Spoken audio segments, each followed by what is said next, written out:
Good evening all. The session will start in a while.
Good evening all. I am Dr. Rupashri Tantri, President of Disciples India Learning Forum. Let us experience the joy of learning.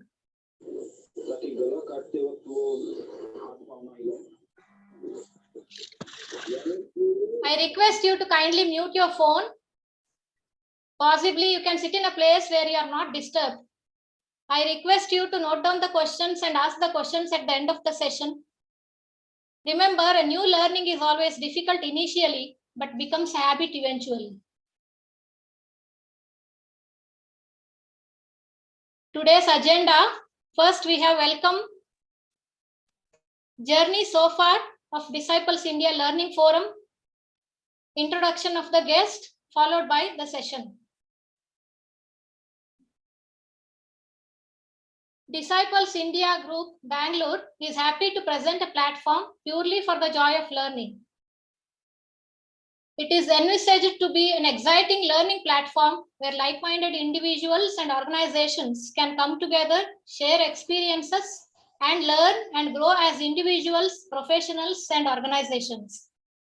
The objectives of the Disciples India Learning Forum are to provide a platform to share and exchange ideas and experiences, to create and develop personal and professional network of learners, to enhance effective communication and leadership skills, to foster learning and contribute for personal, professional, and organizational development, and to update with life management skills and contribute as an effective member to the society. The organizing committee members of the Disciples India Learning Forum for the year 2023 include Dr. A.M. Suresh, who is the forum advisor, Dr. Rupashri Tantri, President of the Forum, Mr. Shiva Prasad is the Vice President, Mrs. Madhumati, Secretary, Mrs. Viraja, Joint Secretary, Mr. Akhilesh, Assistant Secretary, and Mr. Dilip, Executive Member. Disciples India Learning was started in the year 2018 and it has completed 5 years, and in these 5 years, so far 102 sessions have been organized. And today's is the 103rd learning session. This session is organized by Disciples India Learning Forum in association with MLA First Grade College for Women, Malleshwaram, Bengaluru. And this is the 103rd learning session. The topic of the session is employment market and career opportunities for graduates. And the speaker of the session is Srimati Sadhana A. Pote, KAS. She is the Joint Director of the Department of Industrial Training and Employment, Government of Karnataka. The associate partner of today's session is MLA First Grade College for Women, Malleshwaram, Bengaluru. Now I request Professor Shruti R., faculty member in the Department of Commerce, to introduce the guest. Over to you, madam. Thank you, madam. Madam, am I audible? Yes, ma'am. You are audible. Okay, thank you. So now it's my privilege to welcome and introduce the guest speaker for today, Srimati Sadhana Ashok Pote. Thank you for giving me this opportunity, first of all. And before I introduce Madam to speak a few words about our college, MLA, that is Malleshwaram Ladies Association First Grade College for Women, has been in existence for more than 3 decades.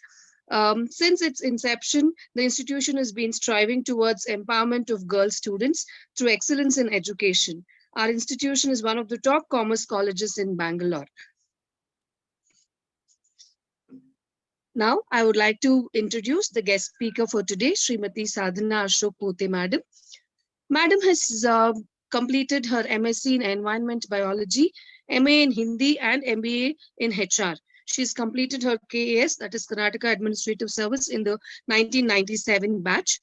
Madam is currently holding the position of the Joint Director at the Commissionerate of Industrial Training and Employment, Kaushalya Bhavan, Bangalore. Madam is also the head of the Department of Zoology at KRCRS, Kittur. Madam's other areas of interest include, she's a part of NCC. Madam teaches yoga, mushroom cultivation, karate, classical dancing in Kathak. She's a HR trainer. She's employment officer at Bijapur, Belgavi, and Hubli. She's in charge deputy chief of UIEGB. Madam has achieved laurels in many areas, which includes Best National Level Debater in the 1987, Best Girl of RLS College 1989 to 90, Topper in MSc Environmental Biology in 1992-93, Best Lecturer Award in the year 1995, Yoga Teacher Award in the year 1996, Best NCC Officer in the year 1996, and Best Officer Award in the year 1999. And she's also got the Atyuttam Nagarika Seva Prashasti for Best District Officer of the year 2010. And Madam has also got the Rashtriya Shikshak Bhushan during the year 2013.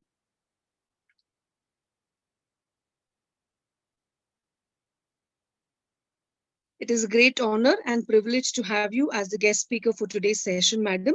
Once again, on behalf of Disciples India Education Resources Private Limited and MLA First Grade College for Women, I extend a warm welcome to you. Thank you. Thank you so much. Thank you, madam. I once again welcome Srimati Sadhana Pote.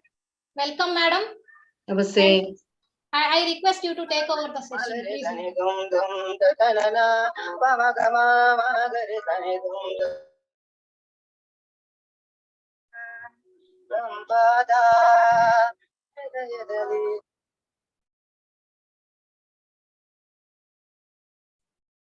Yes, madam, please proceed with the session. Okay. Hearty good evening to all of you, and wishes for Sankranti Bhogi celebration. Well, at the outset, let me thank the entire team of organization having taken this lead to introduce me to this entire group of, youth, seniors, the people who have the thirst of knowledge and they want to know what after graduation. Well, I stand before you with 26 years of experience in the field of guiding the students on various career opportunities. And today I'm here to talk on that. Well, before I come up with list of opportunities available for my graduates, let me just tell you something about employment market. I start my introduction with this. As we know, gone are those days when the opportunities were available to our youngsters, and the opportunities were at their taluka level, district level, or state level. They were limited to our national level. But then today we have a terminology that we got to really understand and analyze, and that is called as international employment market. And when we analyze this market very clearly, it signifies stating that our youth, with all the set of qualifications, are not only limited to the career opportunities available in their own state, but also they have the opportunities in huge range. Let me just repeat this. Sky is the limit for the opportunities for my youth at the international market. In fact, when somebody, verifies and analyzes the international market, it is very clear, and I say anything and everything that stands a demand for human life has an international market, and for which graduation or degree proves to be the minimum eligibility criteria. At times when I tell the students that it's not that opportunities are not available, but the fact is we do not match, we do not really upgrade ourselves, update ourselves to this dynamic employment market. As I state this term dynamic, let me just tell you, today are the days of specializations and super specializations.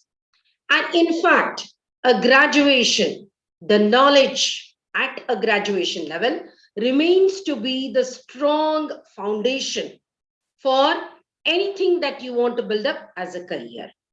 Many a times I interact with the students and the students say, oh ma'am, by the time somebody says this course has a demand, by the time we finish this and come out, already the demand for this course is over.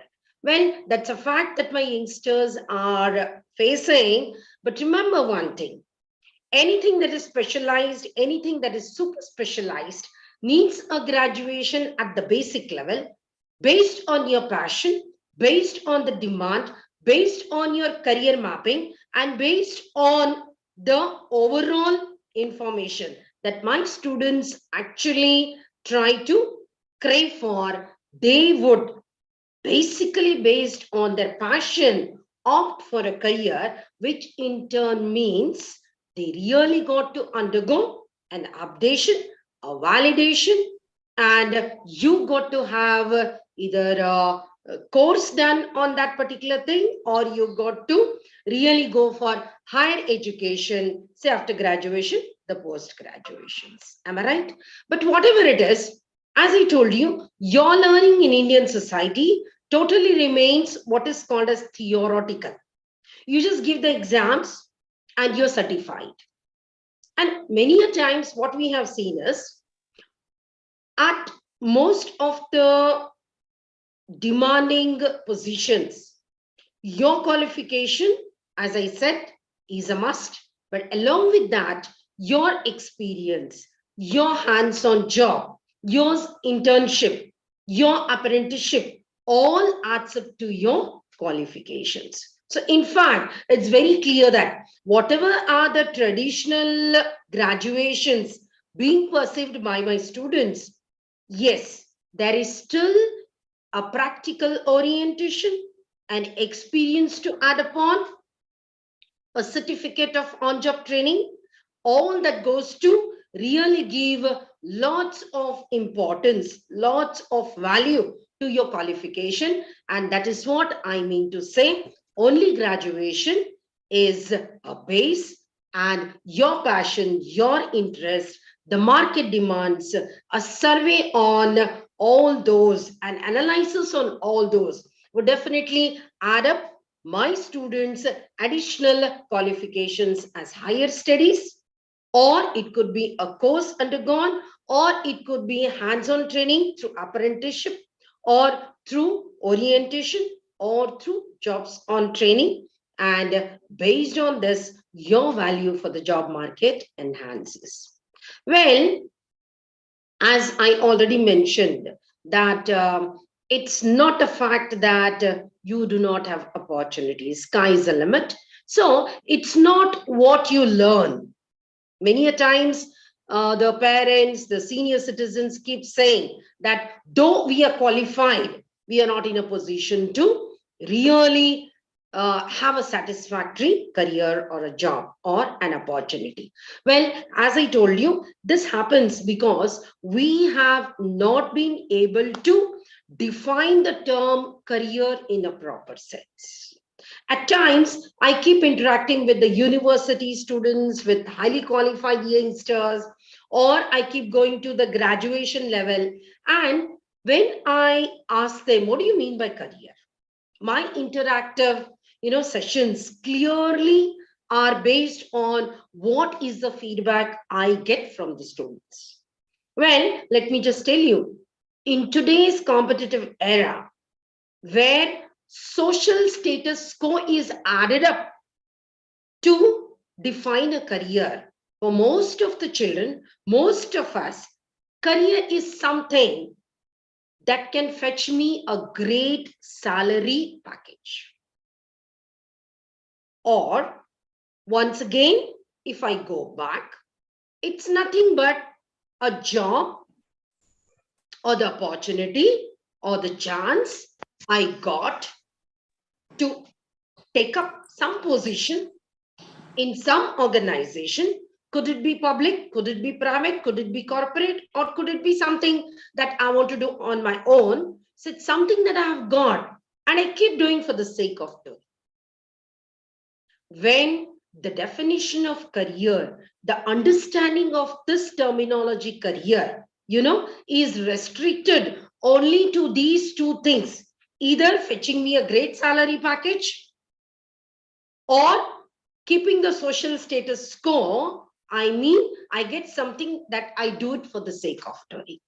If that's a career, my dear youngsters, let me just tell you, career, though it's a part of your livelihood, though it is an achievement, though it is a part of your social status quo, because of that particular success, your family is, recognized, your educational institute feels proud of you, your parents feel proud of you, that's fine. But ultimately, it's not enough to take the career only based on these two performance criteria. In fact, when I really try to dig out the meaning of this terminology, career, I felt career is though a means of livelihood, but definitely I got to perform this particular job or the opportunity or the career that I have chosen based on so many factors. I got to pull it on, I got to be with it throughout my life. Well, if I want to maintain myself throughout my life with that particular opportunity that I have got, I got to prove myself every now and then the best. I got to prove that I am the most eligible candidate to continue in that particular phase. I got to update myself. I really got to survive the competition and I got to keep on updating so that my importance to my organization is never ceasing. If that's the case, or If career has to be, on the other hand, I just keep defining it to my youngsters, stating that to you, it may be a job. To you, it may be just an employment. But when it comes to the recognition of my society or my nation at the international pretext, career is not just a job that I do for the sake of doing, or career is not just something that can fetch me a great salary package, but career chosen by my youngsters, the performance, their quality input, and the outcome is nothing but that takes my nation's progress at the international level. In fact, whatever we do, if it has a parameter of excellence, it takes my nation as a progressive symbol at the international level. So when I say this, yes, we realize that career, is a performance based, and the quality input required for that should match the existing competition. And to match the existing competition, let me just bring to my youngsters, before I give you, say, look, if I have to give you list of opportunities available for a graduate, whether he's from a humanities, whether he's from commerce, whether he's from science, whether he's from technology, whether he's from medicine, and so many qualifications, I can give you a list, and the lists are ready in the form of information anywhere you search. So it's not enough to keep on enlisting the opportunities available. I should give you the importance of what exactly should a graduation mean to my youngster, so that he is in a position to grab anything and everything that he's suitable in the most successful way. So when it comes to this, my youngsters should understand that when I say sky's the limit, let us enlist the careers. Alphabetically, you can start. Subject-wise, you could list. Graduation-wise, you could list. And let me just tell you, once again, repeat it, anything and everything that goes to make a demand for a human life has an employment opportunity, has an international market. Now, it could be as simple as something like hair cutting salon, or roti making, or pickle making, or papad making. It could be advertisement. It could be your passion in photography. It could be choreography. It could be videography. It could be your writing skills. It could be the media passion. It could be, your beauty and advertisements. It could be dramatics. It could be, the phases of journalism. It could be aviation industry. It could be management. It could be planning. It could be environmental biology. It could be marine and all other kind of ecological inputs. It could be life science. It could be humanity diversified into the subjects, like it could be psychology. It could be political science. It could be archaeology. It could be history, It could be the simple sciences, traditional sciences like physics, chemistry, maths, biology, statistics, so on. Whatever is a subject, you have total opportunities, which in turn spread out into specialized and super specialized fields. Hence, many of us, after graduation, either we directly look out for opportunities available in the respective field of your subject, or you would like to know, could I perceive something higher, and then again get into specialized way. Whatever is the way, but your graduation has to be the fundamentals of whatever you choose as a subject of your career. Why I keep repeating this is, nowadays, graduation has limited itself to the meaning of certification. And scoring in the examination, fine. Because for any competitive examinations, I find there is a gradation required and students are running a race to score in the examination. That's fine if you're rank holder. It's fine if you are into 90s, 80s, as far as percentage is concerned. But my dear students, if it is only the score which doesn't symbolize your IQ, if it's only prepared from score point of view in examination, if it is through all the shortcuts, possible shortcuts, so that you score the marks, you get the ranks, but when it comes to the knowledge, if the knowledge is not in depth, if you have not understood the subjects of your graduation, let me just tell you, today's era of globalization, mark my words, today's era of globalization, today's era of competitive era, and today's era of privatization, all three in turn, they are the ones which in turn are totally focusing with all their possible opportunities on the best available product as far as career possibilities are concerned. Forget about the spheres of super specialization, specializations. That's fine. But at least graduation, the sound knowledge, the depth of your subject, minimum one subject. If that is a strong, I'm sure the career opportunities could be elaborated, could be diversified into whichever field you want, because it is these fundamentals that go to make you specialized in one or the other specializations. Why I tell you this is because I have seen students with graduations, post-graduations, research work, in fact, with a doctorate qualification. And ultimately, when we try to seek out the fundamentals, they really prove to be big zeros. They are in mess. That is why attempts are fine.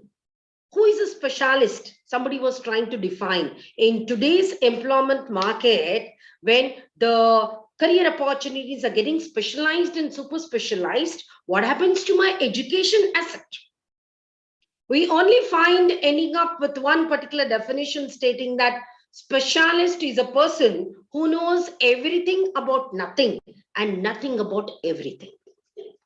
Why this is happening is, I really want to tell my children, my students, my parents, try to make the students' first point. Before you think of career opportunities, you got to really understand how much of importance should I give to the subject choice that I really am opting at the level of graduation or at the level of 10+2. If you are interested, if you are passionate, let me just tell you, the child is going to go to the roots of the subject understanding. If it is based on the social status quo, that my brother's son has done engineering, so even my son should do, because he got a medicine seat, he should go. That is a wrong way of defining a passion. That is why I said it's high time that my children understands the importance of passion, interest to the core in the subject which he wants to pursue as his career, because anything and everything has an international market. So it's not what you do, it's how you do, and you got to be the best. So ultimately, when it goes back to career, so career is an option or the choice of a job profile that I take up with the entire passion so that when I do it, I do it wholeheartedly. When I fail to do it, I have all the strength to redo and restart.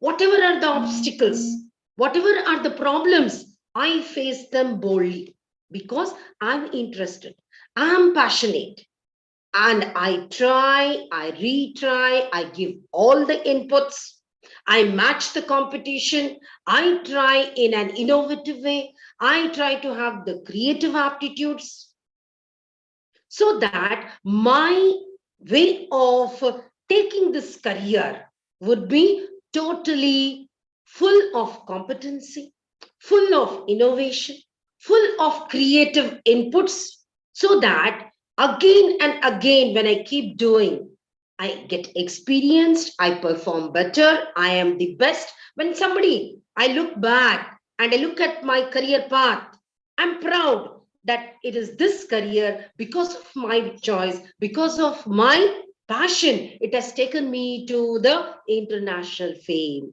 to the level of success. And the way I do, when I look back, no one else can do my work, my job, or my career the way I do. Nobody else can. That is what do we call it as the importance of skilling, added to my description of profile. So excellence is the need of the hour, because there is so much of competition. You got to be excellent.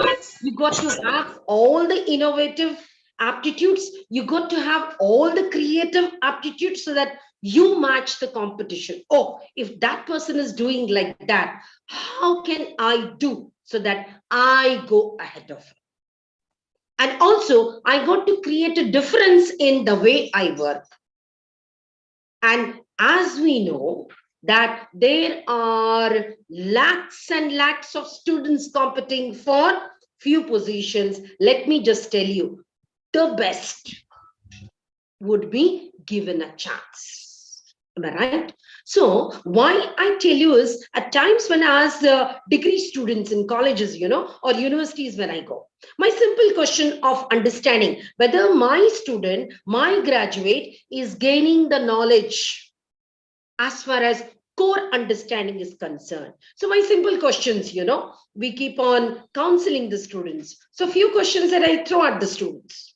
One important question that I always do is, why do you sit in the class?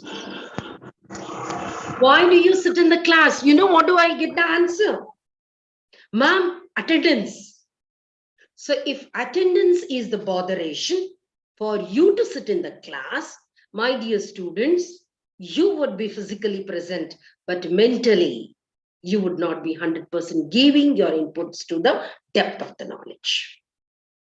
Let me just tell you, when career opportunities are discussed for my graduates, you have career opportunities in 3 important areas. The first one is in the public sector, wherein, when I say public, it's all the government opportunities. When I say public, it doesn't mean only pure government. It also means semi-governments. It also means the quasi-governments. When I say government, it means state government of Karnataka. It also means the central government. So it also means autonomous bodies. It also means the defense sectors. So the huge crunch of my students, graduates, have beautiful opportunities in the public sector. When the private sector is again waving out to you, and my children have all the chances of getting into corporate sector, multinational companies, the huge organizations, which in turn give you beautiful chances as far as your career is concerned. If not government, if not private, then the central government and state government, rules, regulations, schemes, opportunities are again in ample. as far as entrepreneurship is concerned. You could be trying for self-employment. You could be the employer, and you could have so many employment opportunities to be given to the people who are looking out for it.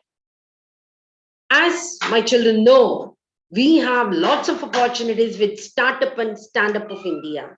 See, these three fields will give you ample number of opportunities. You could try out in any of the field that you are interested in.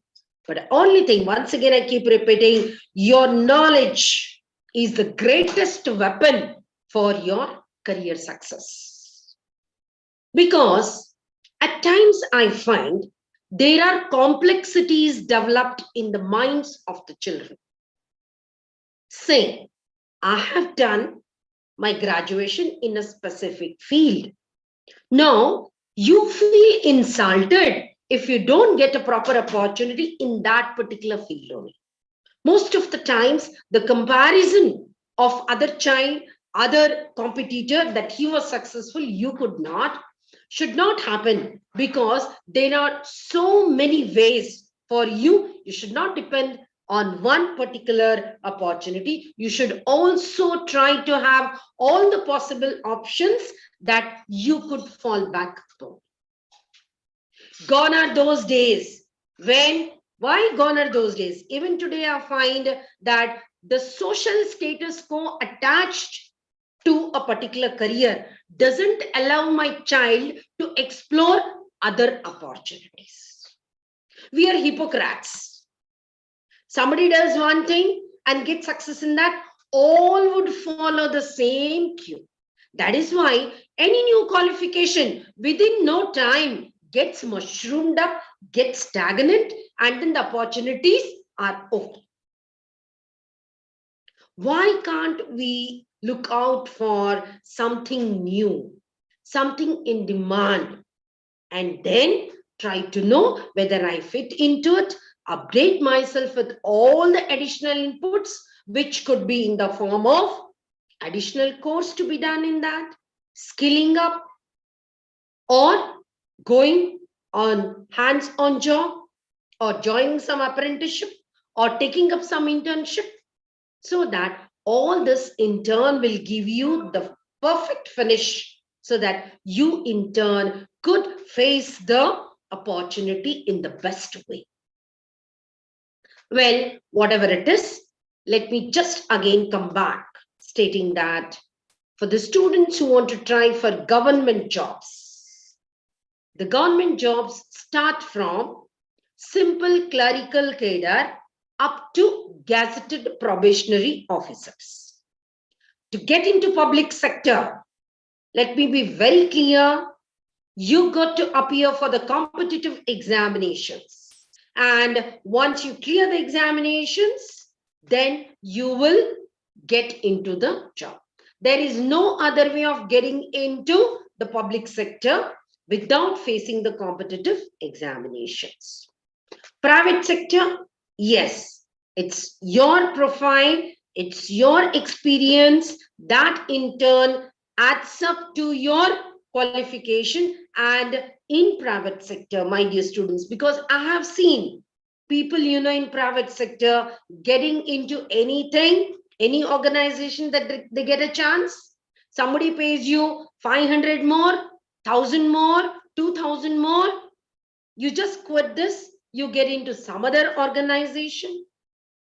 Again, you have a chance to get into something else. And when somebody looks at your career track, at your career mapping, let me just tell you, 52.8% of Indian graduates in private organizations lose their demand by the time they come to the core age factor, because they have not tracked their career in the proper uniform direction. Your career, your experience should be again and again in the same fundamentals, though getting specialized into diversifications, as per the demand. But you got to have a path where there is a consistency in your career graph. It should not happen that you got a chance in marketing, you went there. Then you got a chance in HR, you came back here. Then you got a chance to be a manager, you went there. Then you got into hospitality. Something which doesn't correlate. And ultimately, it's okay. Till until there is an age, people will keep taking you because you can deliver the goods. But after reaching an optimum age, people look at your career path. And if your career path is not relevant, is not consistent, and shows lots of, peaks of deviations, which are irrelevant as far as consistency in gaining excellency in one particular profession, you will be thrown out of the market. Well, with this input, I now come to self-employment schemes. When it comes to self-employment, entire departmental schemes, which in turn are initiated and implemented by central government and state government. Both the opportunities are available for my students, for my graduates. Especially when it comes to self-employment, you got to be very clear on the market information of the particular local jurisdiction where you want to start your own industry. You want to start up your own organizations. Well, the very first demand is, are you experienced enough? Are you qualified enough to take up that particular project? That's number one. Second thing is, once you take up the project, is the market available for that particular project and the locality that you have chosen? If yes, then there are departments which in turn are going to train you on that particular project. So you will gain the training by visiting to the successful such projects, successful projects. Second thing is, they're going to give you the detailed training. The training happens at DIC by the SDOC, and there they will give an exposure to what is an entrepreneur, how much of loan can he take, what is the rate of interest, what all documents you got to maintain, what is the subsidy that you're going to get from the government, which bank would you prefer, which bank would be better for you, how do you start, what are the civil engineering inputs, what should be the building inputs, what should be the machineries involved in it, how many people you would like to take up. So all that, how do you keep your record, financial record, accounts, audits? After giving everything, they will certify you. And once the certification is done, the leading banks, they are given your names saying that we have trained them, the person is eligible for the loan and you could loan. And once again, all nationalized banks, which in turn are empaneled for self-employment loaning, they come, they look into your accounts and they give you the entire amount to start your project. That is self-employment. The self-employment scheme for the graduates is very, very useful. First, those who do not want to work with anybody else. You just can't say, yes to somebody who is dictating terms to you. Second thing is, those candidates who may not be good scorer in the examination, who may not be the rank holders in the examination, but yes, they are passionate, they're caught up in one particular issue, they have gone into depth and they say, I can do something better in this. They're more practically oriented, they are risk-taking personalities, they want to really look into the matter and prove themselves. They want to create a name, fame for their society, for their state at international rapport. So such challenging, such innovative, such creative personalities, such personalities which really want capabilities of having the risk to be taken, both the risk of financial inputs and the risk of innovative, competition. So such candidates, n number of programs, n number of schemes When you want to know where do you go for it, please mark, there are government agencies which in turn are helping you in this. One is the DIC, District Industrial Center. So industrial department is the one which is of prime focus to take up your project, guide you, make you submit those projects. And second thing is, we have, once the project is taken up by the central and state government organizations, the next thing is, do you belong to any reservation criteria? If you are belonging to backward caste and minorities, that department will give you the subsidy meant for those special categories with the recommendation of your name from that department, giving you all the reservations. If it's a woman, then women department. If it is SC/ST, then SC/ST department. They will give you all kind of inputs, and then your project in turn is sanctioned under that particular roster. That's one thing. When there are many incubation centers, we have now for technical, all the ITA colleges have started with incubation. That is, if anybody has started a project, and if anybody wants to try out at the outset at his own level, and then go ahead with the loans and inputs, then you could be incubating, fostering your innovative idea, by registering yourself at the incubation centers. Technical incubations are happening at all the ITIs, at so many polytechnic institutes, at so many engineering and technological colleges, at so many research centers, and you could be a part of it.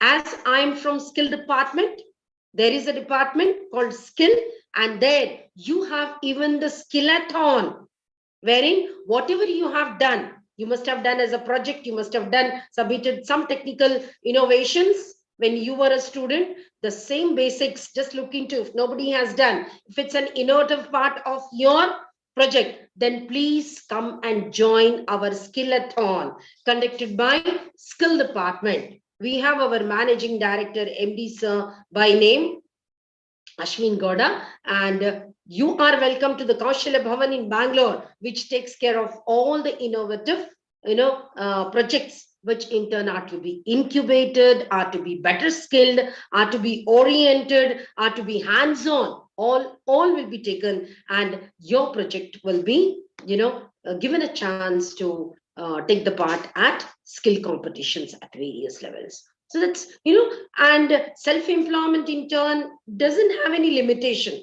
It just needs you to be a graduate. And if at all you could orient, see, we have so many new ideas of incubation, matching your technical advancements, matching your agricultural advancements, matching your automation and robotics, matching your ecology and environmental biology, matching your humanities, matching your religious inputs, matching your educational, inputs, that what you want to do. Maybe you want to start a college, maybe you want to start something that in turn is a learning, and that learning needs an organization which in turn has a combination of 1, 2, 3 subjects. Nowadays, single subject is a gone concept. We have dual concept.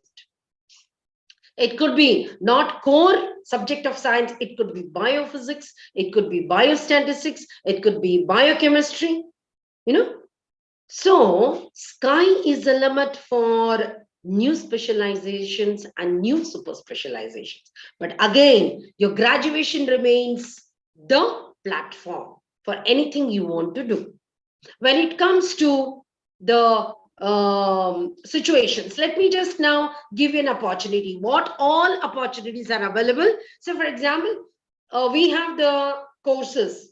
If after graduation somebody wants to do, most of the students are trying to take up MBA, Masters in Business Administration. Now, we have forgotten that a decade back, there came up a new organization called as IIPM. I hope you all have heard about it.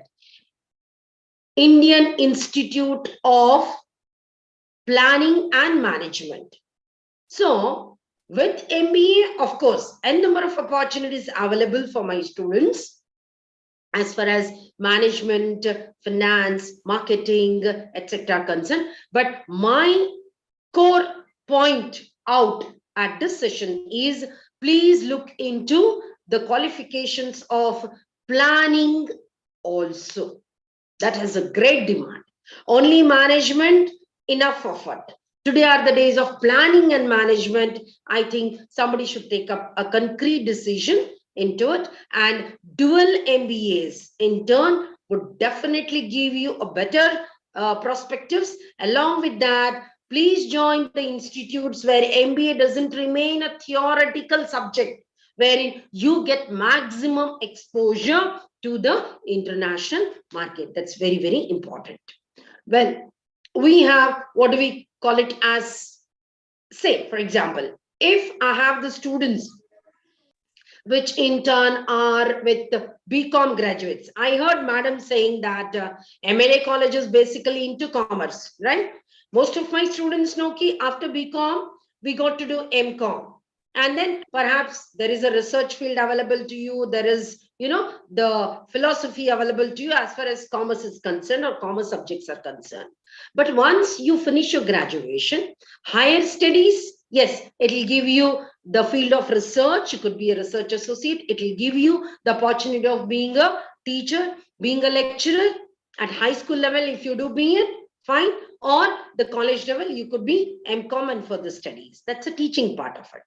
Well, if somebody is interested in something else other than that, now MBA students in turn have opportunities. The first point I would like to bring to you is the entire team of opportunities available in the field of accounts, available in the field of audits, available in the field of costs, available in the field of taxation, available in the field of business, available in the field of statistics, available in the field of secretaryship, and also legal authorities.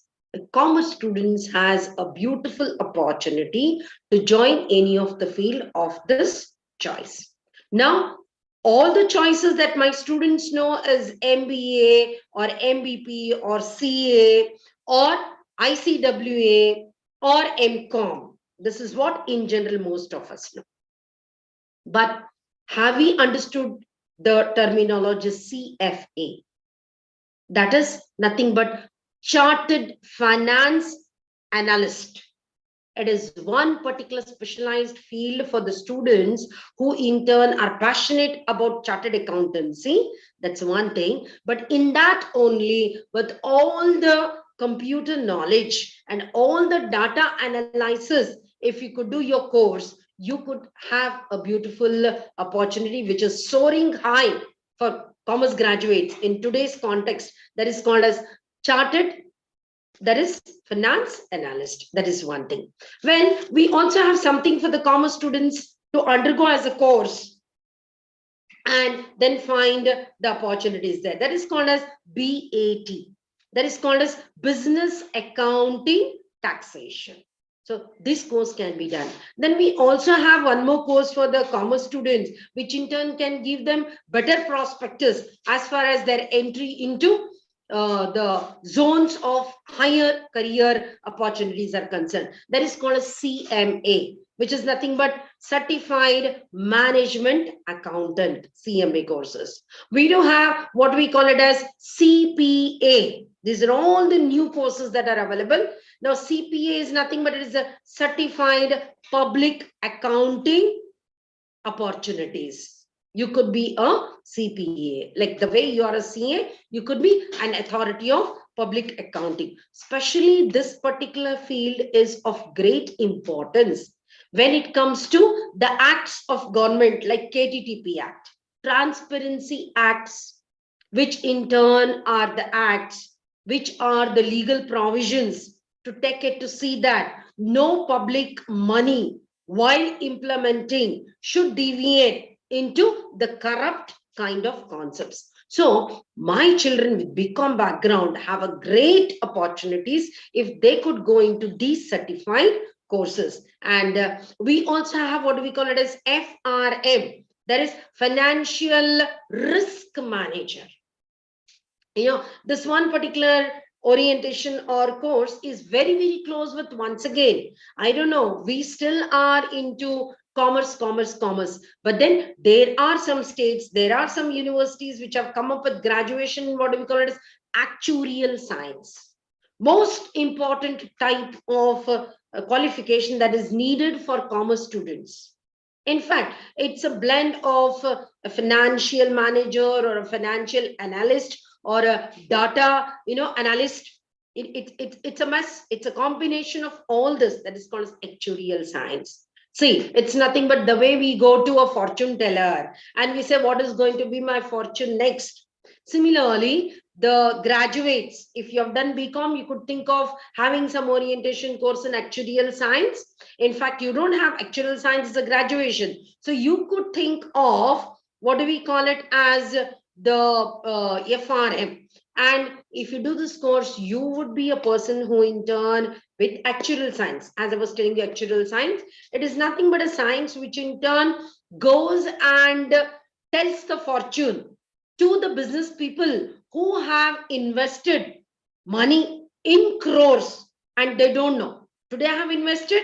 We have seen today that many of the industries, despite of government interference, despite of scrutinizing through so many levels, despite of analyzing the market opportunities and availabilities and demand, still in an industrial area, if you look at district industrial center and their statistics, what I find is that industries have started with so much of input, but within year 2, 3, 4, 5, in the days to come, they have gone bankrupt. They have gone sick.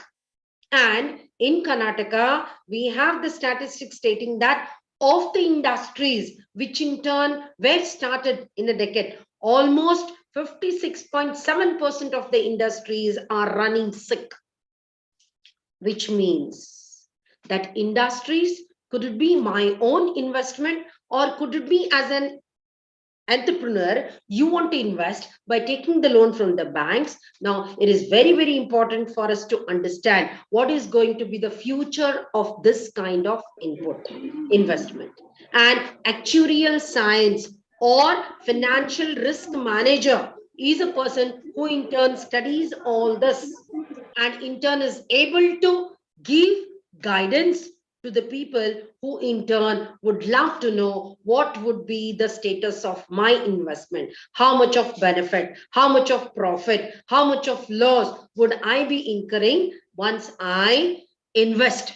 It is in fact the investment, what do you call it as guidance that you would be predicting. It is fortune telling. It is pre-prediction of your investments and telling them, could your industry continue with the same thing or should it slightly 30% deviate into this kind of thing or super specialize into this kind of thing, so that by the time you face the risk, you are able to analyze it in advance and tell the industry that these could be the deviation, these could be the diversions. So that is a beautiful thing that FRM course can do with my students. There is one more course, what do we call it as ACCA, that is called as Association of Chartered Certified Accountants. Now, this is totally based on the chartered accountant. Actually, nowadays is too tough. Not all get a chance to, clarify or they are eligible to get into this. But there is a certificate course on chartered accountancy through the Association of Chartered Accounts. They in turn, if you're a BCom graduate, they in turn will take you under them. They will certify you. And you in turn would be the second line, third line chartered accounts, in turn forming a team so that the accountancy part of would be beautifully rendered. Now we have something for commerce students. What do we call it as CFP? That is called as Certified Financial Planner. So as I told you, these are the days of not only administration or management. Today are the days of planning, because the huge inconsistency of the employment market demands, which in turn, is getting totally diminished or demoralized or discontinued because of new specialized and super specialized kind of opportunities coming up. Now, here is one that we call it as financial planner, who in turn gives you all the sets of planning. That is CFB. Then that is what is we call for commerce students called as CIB. Now, it is not Center of Investigation Bureau. Don't mistake it to that. It is Certificate in Investment Banking.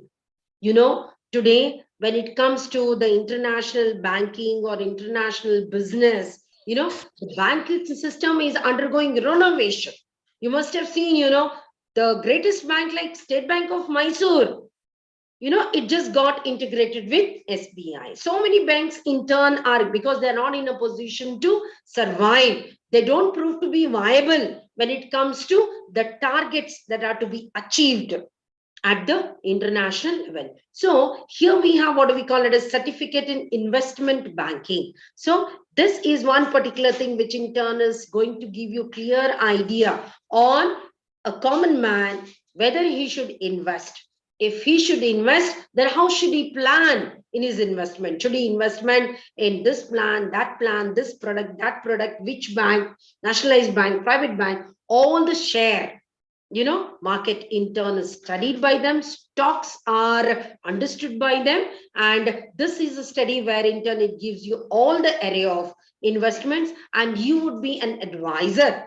You would be, in fact, not advisor after planning. You would be giving the investment plan to the people who in turn are thinking about investments. That's again a beautiful course.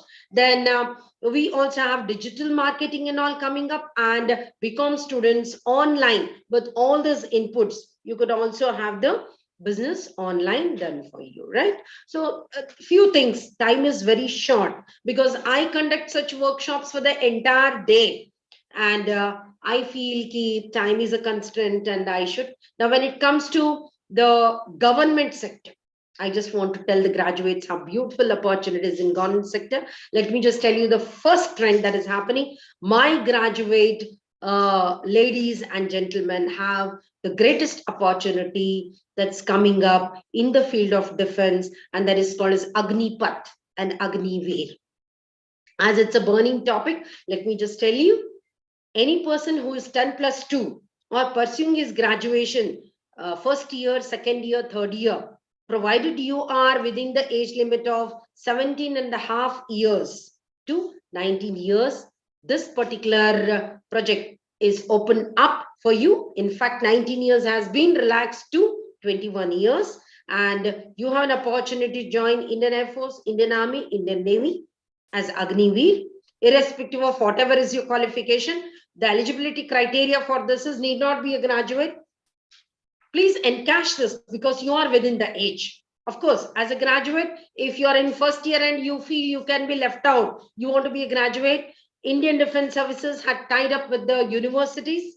They in turn are taking you up as Agniveer. They will make sure to take care to see that you will complete your graduation, because they are going to give you the chance to continue your graduations, perhaps with your own university or any university that offers graduation.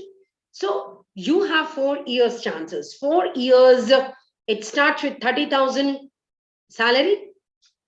It starts with all your canteen facility, your uniform, your ration, your accommodation, your travel, your leave, everything taken care of.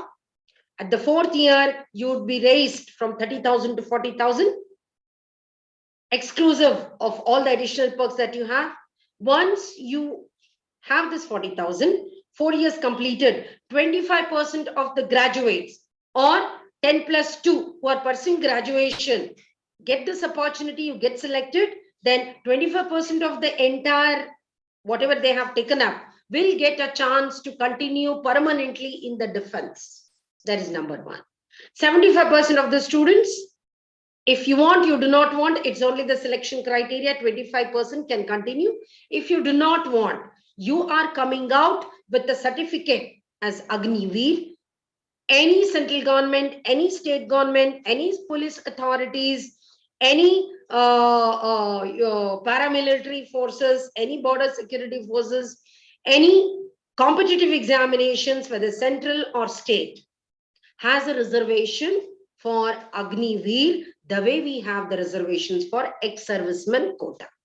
And in the formative years of your graduation, these Agnipath scheme gives you all the input of discipline, leadership, skilling, because once you're taken up, you are specialized. Maybe you get specialized as a technical person, 10+2 PUs, you got into technical part.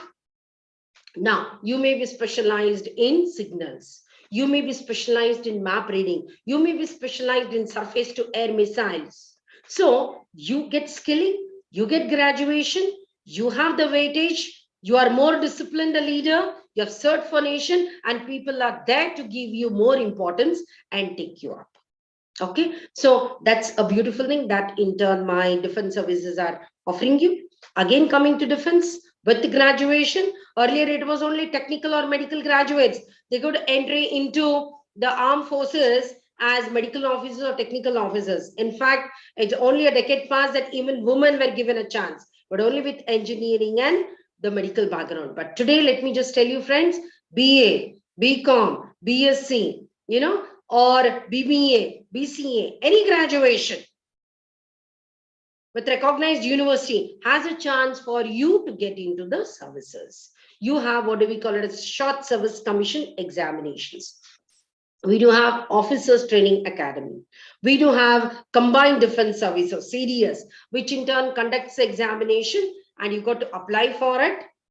It's a huge competitive examinations. Once you clear the written examination, once you clear the physical fitness, you got to have minimum physical standards of height, weight, chest expansion, and of course, a physical stamina to do the sit-ups, to do the long jumps, to do the high jumps. To be clear, Air Force is less tougher when it comes to physical fitness test. Army is the toughest, Navy is in between. Well, those details will be shared to you. I'm sure the platform will make use of all the information. I shall definitely share. But once you get into short service commissions, you are an officer equivalent to IAS, IPS of that cadre. You have all the chances of getting permanent commission. They will offer you PC. If you want to continue, you can continue, or you could come out of the services. And again, the entire system of job opportunities is waiting for you. Well, let me come to the last important point. My students, if they want to claim an opportunity in government sector, competitive examination is a must. We do have organizations, competent authorities for examinations, like Staff Selection Commission. We have Karnataka Public Service Commission. We have IBPS for banking authorities. We have railway recruitment boards. We do have the UPSC service examinations. People with life science, they have forest service examinations. So to say there are LIC examinations, whatever it is, if you want to join SBI, RBI, and especially you want to be officers, we have probationary officers examinations. So n number of examinations, the eligibility criteria for you to qualify for the clerical cadre is a graduate. For top competitive examinations like UPSC civil service examinations, again graduation. That is why since beginning I was keeping on stating that graduation remains to be the minimum eligibility criteria for my graduates, right? Now, this graduation, once you take up, you need to, if you are preparing for clerical examinations, you have 2 levels of examination, one written and one interview. If you're preparing for top competitive examinations of officers level, you have 3 levels of examinations, preliminary, mains, and interview. Let me just tell you, my dear students, I'm sure, and I want to tell you that your aim should be highest. Low aim is a crime. You must have heard about it.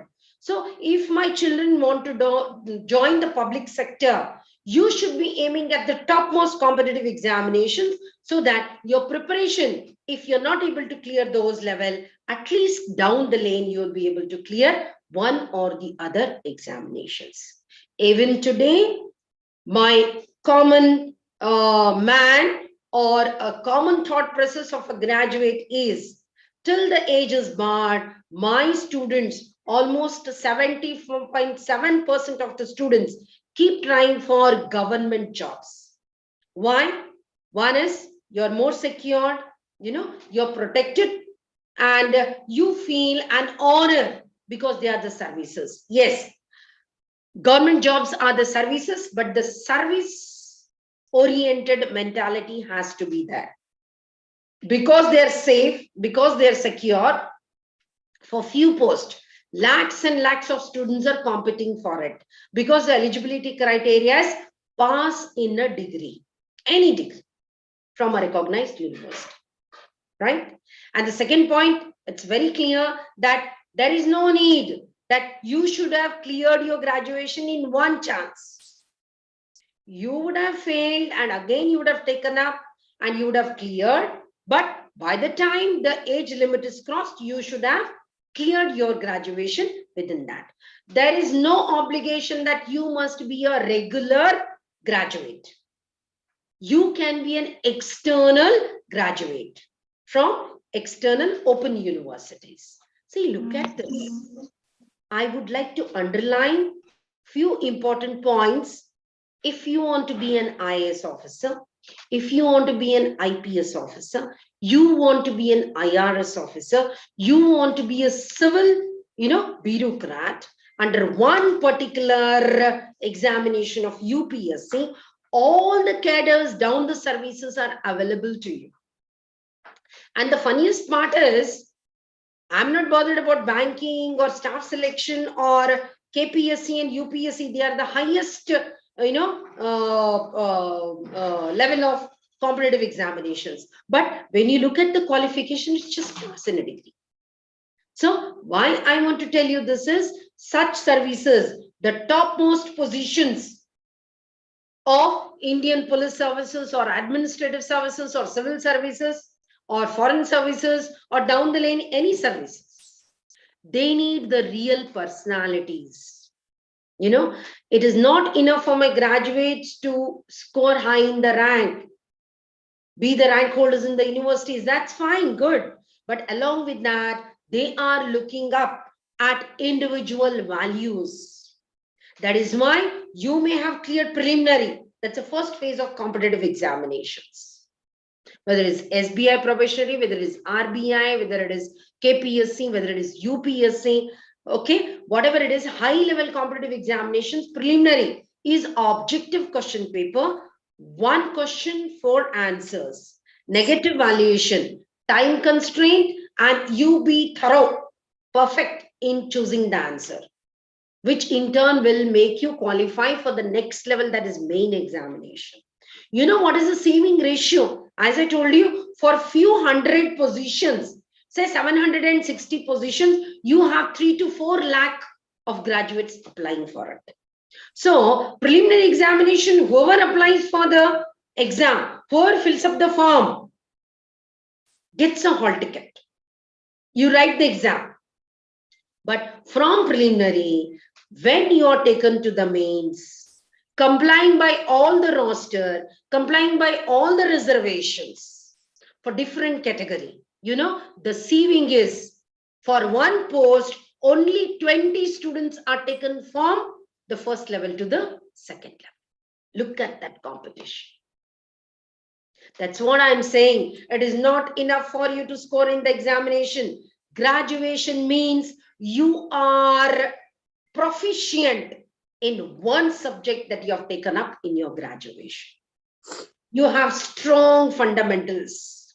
That is what I keep telling my dear students. Graduation is a knowledge gaining process. It's not just writing the exam and coming out. You may be 90, 92, 93 scorer, but if you're not strong with the basics, if you're not strong with the knowledge of your subject, if you have cleared your examination by hearting, that's not the knowledge. If you have scored in examination by copying, that's not the knowledge. If you have prepared your graduation from most important questions from examination point of view. Past 10 years question paper you take and then you analyze. And you prepare only from examination point of view. No, your examination may be only 3 hours examination. Perhaps luck, you studied, you got that and you scored 90. But life, employment market, job opportunity, success in career is not this kind of 3 hours examination, for which every now and then you got to substantiate your knowledge when you are in the work culture. Right? So that is why this competitive examinations, along with your intelligence, along with your depth of knowledge, along with your strong basics, let me just tell you, UPSC civil service examination, somebody is preparing for IAS, somebody is preparing for IPS, let me just tell you, 32.7% of your syllabus is of your 8th, 9th and 10th level science, maths and social studies. It needs your proficiency on language. Karnataka, my graduates have to have Kannada thorough. Sahitika Kannada beke beku. For central level examinations, you could write IAS in your own mother tongue, no bar. But they do test you on, do you know good Hindi? Do you know good English? So for a graduate, along with your score, along with your certificate, along with your additional courses as a part of your knowledge and subject expertise, along with that, people, in mains, that is what I told you, clear preliminary, your knowledge is tested. You are in the best of the best. But when you come to main examination, people are looking at your depth of knowledge, the way you present your answer, your language, your grammar, your presentation skill. In fact, by looking at your calligraphy, the people also try to define your personality based on your handwriting skills. Look at the beautiful sieving, selection, segregation. And once you write the main examination, then from there to the interview, only the ratio is 1:5. There also a times plan on 1:3. For one post, 3 will be called for interview, 1 finally gets selected and 2 will be coming back. Or if it is 1:5, 1 gets selected, 4 will be coming back. Where? You are not coming back stating that, oh, I cleared interview, I shall stop at interview only. No, you are going to have Sri Ganeshaya Namaha, right? Again from preliminary, you have to come. You cleared mains, you could not qualify, again go. That is why these examinations are called as competitive examinations. That is why these services are called as civil services. So, in interview, what are they going to look at you? Sometimes the interview is not conducted at all. My dear graduates, let me just tell you, you have been graded. You have been, interviewed at the very first stance. As they say, first impression is the best impression. First impression is the last impression. Somebody has qualified for IPS and you are eligible for the interview. Doesn't mean that they will interview you. Maybe they'll just call you inside 2 minutes. They'll ask you to go out. Interviews range from minutes to hours. That is why, along with knowledge, along with good fundamentals, along with competency, along with subject thoroughness, along with innovative and creative aptitudes matching the competitive era, my child, my student, my graduate also should understand on how do I carry myself? How do I dress up? What is my communication skill? Am I thorough with my language? Is my accent okay? Is my pitch, my rhythm, my volume, my tone matches? Am I able to communicate not only verbally, but my communication has the depth of feeling, that urge of passion? Am I able to put across my subject because I have the depth in that particular subject, entire knowledge in depth, so that the person is convinced, the person is really appreciative, the person is able to, what do you call it as, reciprocate my knowledge to their requirement, right? And it's all the set of social values that you have been grooming during the graduation. Interview is not that tomorrow there is an interview and today you dress up and go. No. It's all the entire set of values that you have inculcated. Maybe your family, your mother, your father, your friends in and around, your college, all has given you. And today's competitive era needs all the set of values in the graduates. That is why I said your qualification is just a minimum eligibility criteria, but something more than that is your social values, your moral values, your human values, yes, your professional values added to it. So a graduate has to groom himself in all these finest capacities, so that the present existing competitive era chooses you to be the finalist, chooses you to be the best, chooses you to be the difference maker. And it's not enough for you to get selected. You got to continue a long way.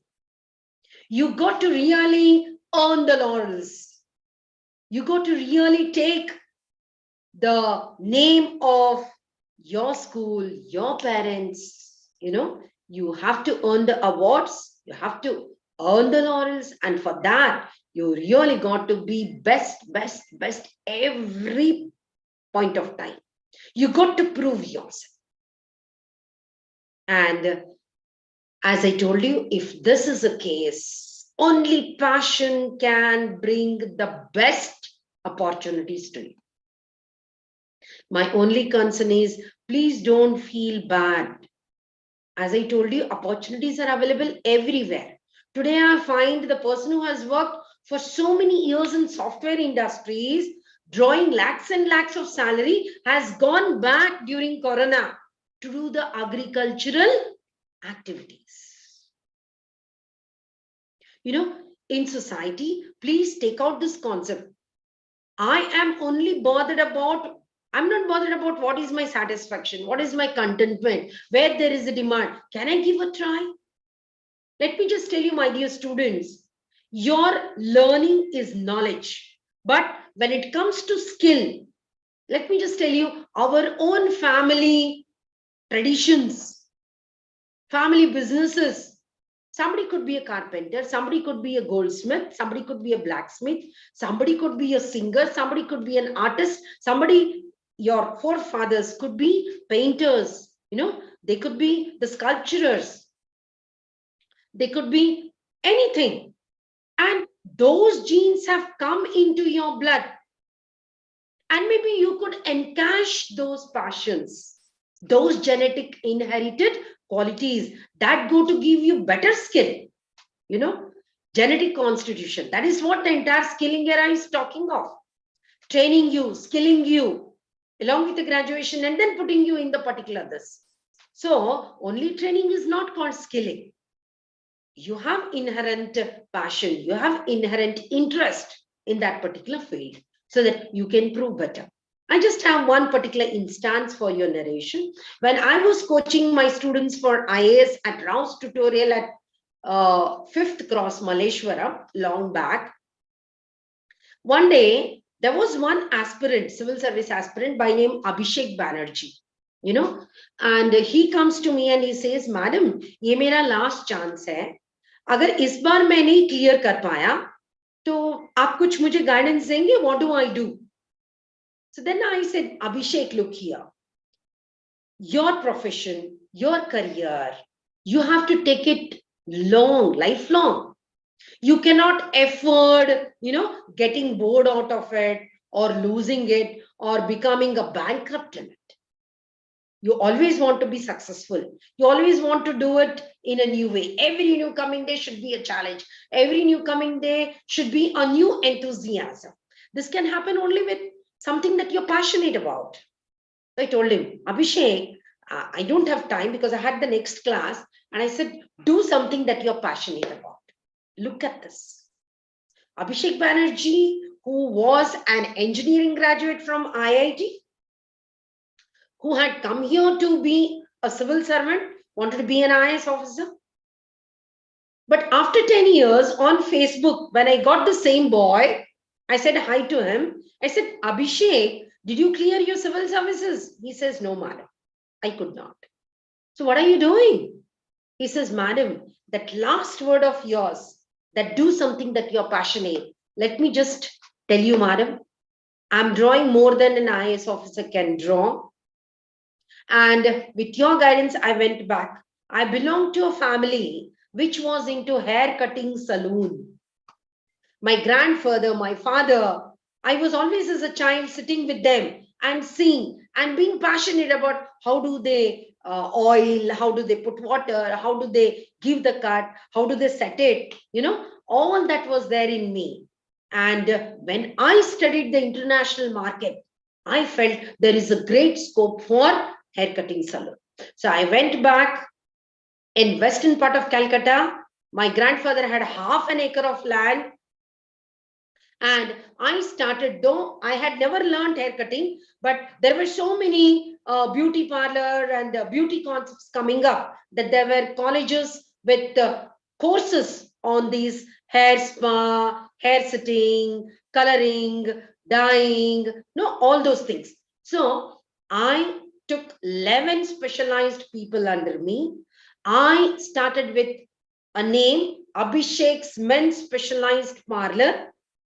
And I started it in that land which I owed. But the plus point was near my land, there was a college. There was an educational institute, which in turn was the richest of its own kind. It started with education, primary, nursery, school, up to engineering and medical. Anything and everything. ITI was there, medical college was there, engineering college was there, degrees, arts, commerce, science, BBA, everything. It was like a hub of, and it was for the children of politicians, all VVIPs, all rich people. And then he says, madam, this idea came to me. I started men's parlor. And who were the clients? The youngsters of that particular college. And the demand was, people used to wait 2 months in a queue and then used to get a chance for hair cutting, because we practiced. We gave what the people wanted, and the expectation, the demand was, आप शाहरुख खान का hairstyle cut कर सकते हैं?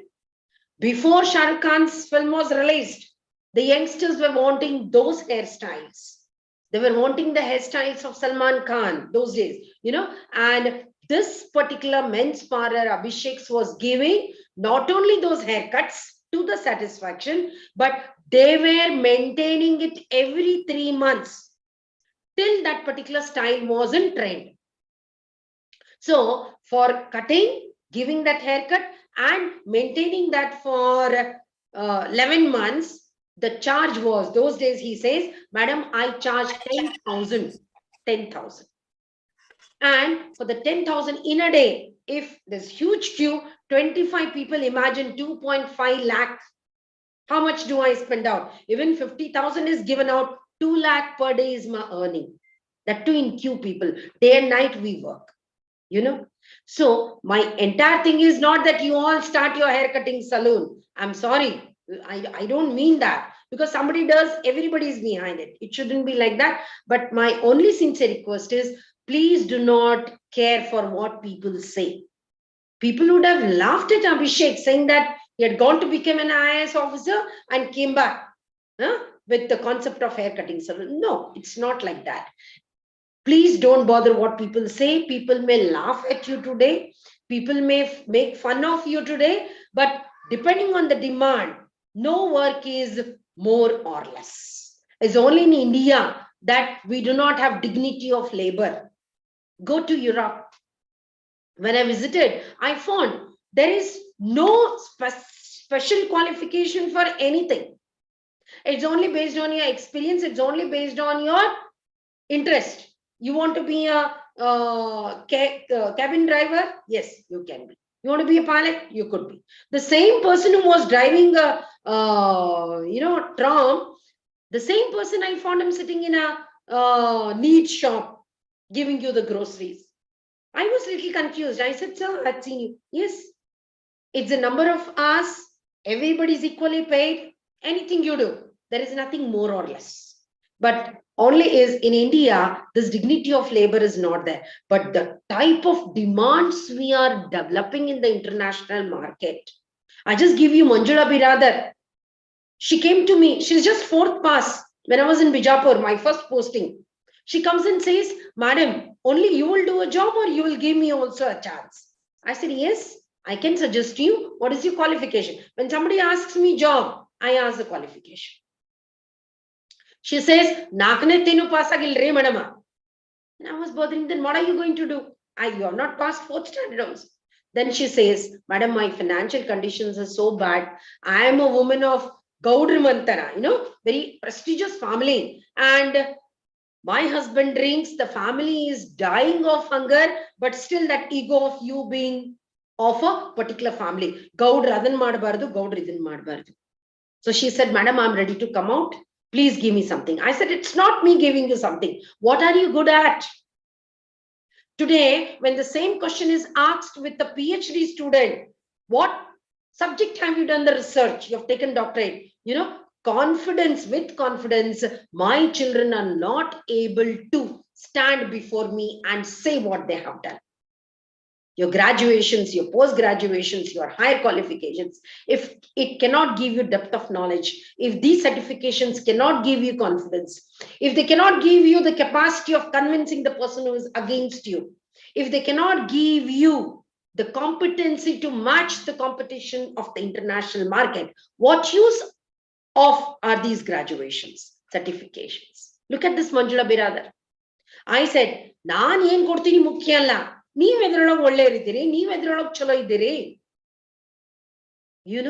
Though she was just 4th pass, she didn't look a single moment, she didn't hesitate. She tells me, Madam, kelakatiri andre heltinri, jolada rotti shenga chutney, first class martindri, she said. Look at her self-confidence and self-esteem. I said, Yellaru jolada rotti shenga chutney martar Bijapurnega. Even I do. What is the speciality of your jolada rotti and shenga chutney? I would love to narrate it in Kannada because that's the way she answered. She says, Madam, yellaru jolada rotti ಮಾಡ್ತಿರ್ಬೋದ್ರಿ. ಆದ್ರೆ ನಾನು ಹಿಂಗ ತಿಳುವಾಗಿ ರೊಟ್ಟಿ ತಟ್ತೀನಲ್ರಿ madam. ನಾನು ರೊಟ್ಟಿ ತಟ್ಟುವಾಗ 4 ದುಡ್ಡು coin ಇಟ್ಟು ನಾನು ಏನಾದ್ರು ರೊಟ್ಟಿ ತಟ್ಟಿದ್ದೆ ಆದ್ರೆ ನನ್ನ ರೊಟ್ಟಿ ಒಲಿ ಮೇಲೆ ಹಿಂಗ್ ಬುರುಬುರು ಉಬ್ತಾವಲ್ರಿ, ಆ 4 ದುಡ್ಡು ಒಳಗ್ ಗುಡು ಗುಡು ಗುಡು ಗುಡು ಗುಡು ಅಂತ ಓಡಾಡ್ತಾ ಇದ್ರಿ. My rotis get puffed in such a way that 25 paisa coin would just rumble inside that puffed roti. This was her explanation. I was impressed. Then again, shenga chutney, I said. Then she says, Madam, Ollaga, harile hing shenga, bodadu bodadu kuttinalre, a chutney, yennenni tup tup bidtada. Then I took her to DIC. I was into selection committee. We just gave her 25,000 seed money to start her roti chutney point. She started with 4 women. And today, Manjula Biradar has grown by leaps and bounds. She has bagged many national and international awards. Today, she exports rotis not only in the states of India where there is a demand, she exports jolad roti and shenga chutney to 13 countries of the world. And she's so proud of it. So ultimately, my only concept is be proud. Nothing is impossible, provided you are passionate and you take up with all the sound fundamentals and you are ready to learn, you are ready to update, you are ready to upgrade, you are ready to match the demands, and then you will prove, you will strive hard that nobody else can compete with you. These are the requirements of a graduate. Am I right? Thank you so much for the patient hearing. I'm just looking at the clock. And the clock just runs. Madam, Yes, ma'am. am I done with? Yeah, that's okay, ma'am. You would like Or to? you have still time? No, it is still 7, ma'am. I think it's time. Yeah. It's time. Yeah, you said you would have an interactive session also, no? Yes, ma'am. So I was 6:45. What was the timing given to me? Till 7. Yes, madam. Okay. Uh, Shall I continue for another 10 minutes? Yes, madam. You can continue. Well, my only sincere request for the graduates is try to analyze, try to update, try to look at the demanding kind of careers, professions, try to go for job-oriented or demand-oriented courses, upgrade yourself with internship, apprenticeship, and exposure, practical exposure in the form of experience, so that your experience, your apprenticeship, your internship, your hands-on job will give you additional input. For apprenticeship, for internship, again, government is making compulsory to all the industries, all the factories, all the organizations to take the eligibly qualified candidates and give the apprenticeship or internship to the candidates. It could be 6 months, it could be 1 year. And during that time, the government is also planning for a stipend, so that there is an industrial setup. National Skill Development, NSDC Corporation has studied the industries, it has studied the demands, and it will take you to the industries to give you all the practical exposure, so that the industry itself will absorb, or industry in turn will make you ready for similar organizations, which in turn are demanding such kind of trained candidates. So this is one part. And something that I would add up to my talk is, I think we have to really understand one thing, that Karnataka, my graduates, especially from Uttar Karnataka, as I belong to Bagalkot, I have a sincere request is, please do not develop inferiority complex.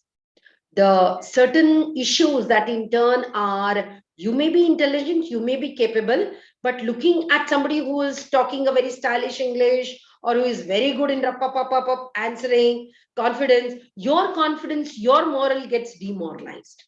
Please do not do that. A graduate, along with the certification, has to develop certain characteristics which in turn are of great demand in the market. And those are, one is communication skills. You got to have good language, minimum 3 languages. Languages do not come by learning, they come by start speaking, start interaction.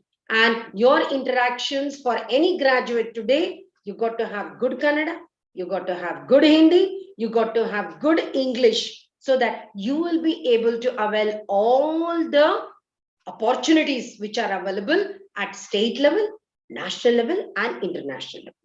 It's not enough for you to know the language. You should also try to understand the non-verbal component of a good language. So sometimes they say, Maatu ballavanu jagattanne gelabahudu. Communication is the need of employment market, because whatever you do, you should be able to put across. Whatever new ideas you are having, you should be able to convince. Your depth of knowledge can be understood by the people, by the competitive era, only if you have all the means of expressing it, convincing it, taking it to. So communication skills are very, very important for my graduates to create a successful career for them. Number one. Second thing is, you got to be a leader. Leader, because most of the organizations have the team dimensions, and they are looking out for a person who can work in team, who can not only proceed, but he can take the whole team along with him, which needs lots of values: team building, team caring, team analysis, team progress, team success. All these needs a sense of, understanding the person's personalities, forgiving them, guiding them, motivating them, considering them to be a part of your team, sharing your love, your affection, all goes. And team leader is a person. Leadership qualities are one thing that any opportunity available, whether it is a public, whether it is a private or self-employment, team leadership is very, very important. That's very, very important. You got to be the leader. You got to be the leader. And very important thing is your ethics and your mannerism. Very, very important. See, the ethics and mannerism, the integrity of a person's personality can be made out just in seconds. And they include your non-verbal communications. That includes your facial expressions, your smile, your eyebrows, your eyes, your hands, your legs, your gestures, your postures, the way you sit, the way you stand, the way you narrate, all go to make a concrete personality. So that's very, very important. And I would also like to state that in today's present context, I have one keyword for my graduates is whatever you gather as an input during your journey of being a graduate or going ahead with your further qualifications or post-graduation, higher studies and all. But remember one thing, whatever you have, it's okay. But the capacity of making something impossible to possible, converting an impossible thing, impossibility to possibility can happen with all my youth only if they have two important things in their personality. Remember this, nothing is impossible for a person who has one, self-esteem. You may be good looking, you may not be good looking. You may be from rural area, you may be from city area. You may be Kannada speaking, you may be good in English, you may be intelligent, you may be the dullest, doesn't matter. That's what I said. If you're passionate, there is no need of your studies. To that extent, opportunities are available. Somewhere there is a physical strength required, somewhere there is a mental strength required, somewhere there is the psychological and counseling strength, philosophical strength required. So anything and everything, as a human, you are a resource. And this resource needs only one thing, along with all that you have. And that one thing is self-esteem. Whatever you are, be proud of yourself, be confident of your own self. That's one thing. And second point I would like to give you is whatever are the opportunities given to you or whatever you seek and you get, be optimistic. I shall, I can, I will. So if a person has self-esteem and optimism in him, I'm sure nothing is impossible. Every impossible thing can be turned to possibilities. That is the amount of confidence it gives you, the self-esteem and the optimism. I would love to narrate one small incident of 1942 time. It was a Quit India movement, and people were joining Gandhiji, people were joining Savarkar, people were joining Subhash Chandra Bose, Vivekanand ji, and they wanted to join the freedom struggle and give up their life against Britishers for nation. So patriotism, nationalism was the talk of each and every house, each and every person. Every person wanted to give up their life for nation. And when everybody was talking this, one boy who was blind. Both the eyes he could not see.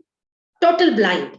But when he hears people talking about nationalism, patriotism, giving up life for nation, he also has that urge, you know. He also wishes for that and goes to his mother and says, Amma, send me also to the battlefield. I shall also do something to my nation.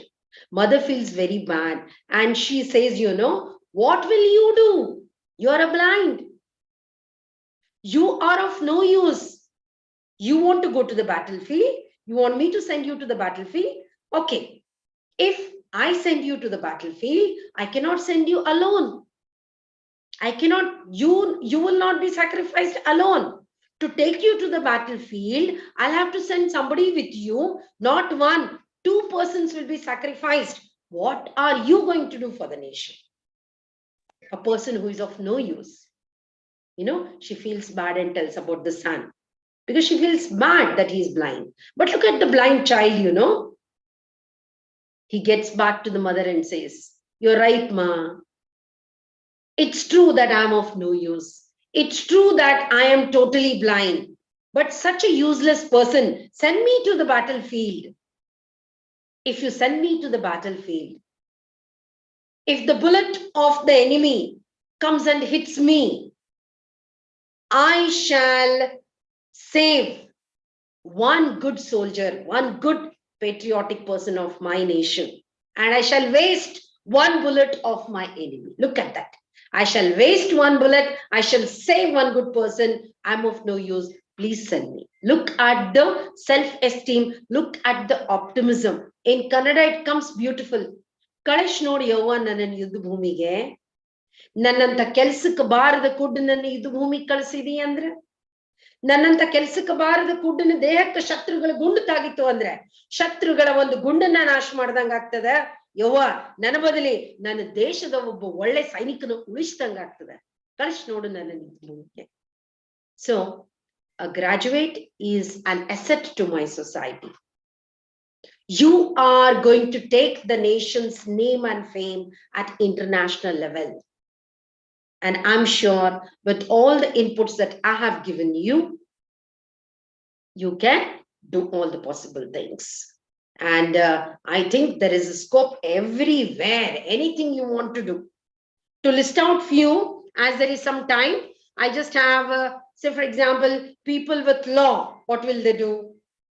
People with law, they can be the lawyers, they can be civil lawyers, they can be criminal lawyers, they can be, you know, into the traffic kind of accidental issues lawyers. They could get into judiciary by clearing examinations.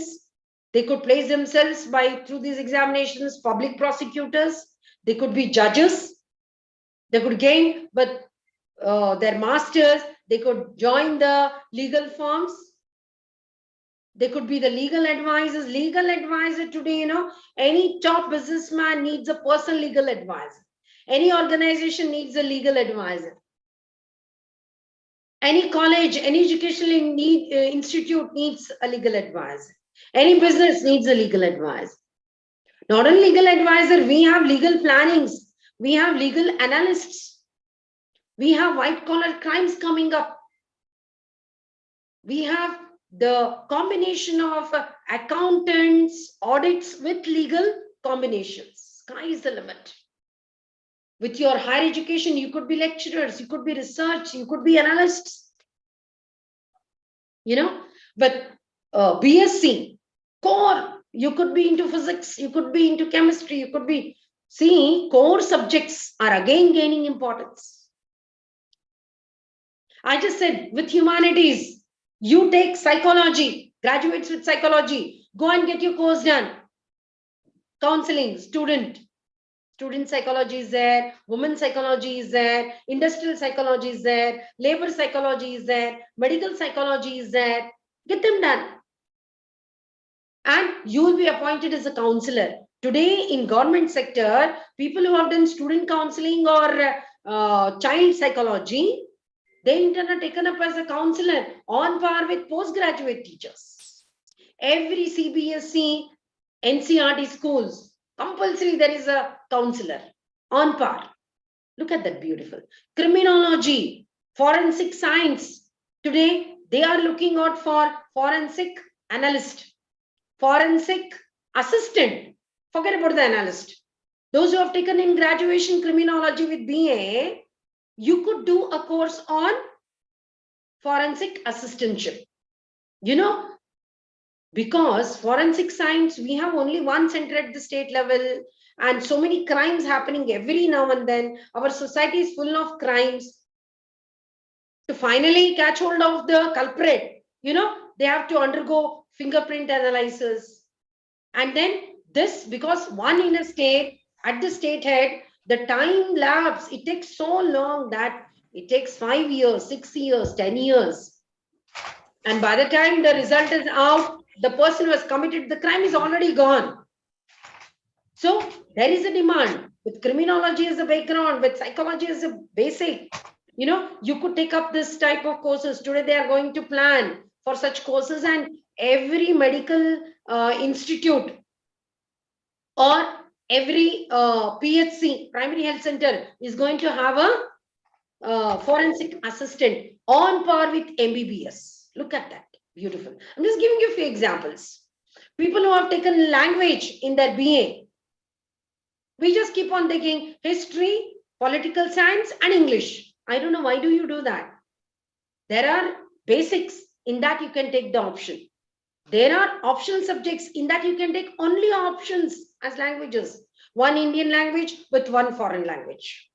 If you look at the European countries, if you look at Spain, if you look at German, those people have never learned English. And all my technical studies, all my scientific studies, all my biological studies, or anything that happens as a study in the world, they don't know English, which is an international language. And my people learning one foreign language, good in English, if you can do one translation course after graduation. When I went to visit Switzerland and when I went to Netherlands, I found just with the graduation degree, with one course of translation, people have found beautiful jobs in European countries. So it is not that you do this, you should be able to analyze. You should be able to perceive the demands. What do I do so that I am placed?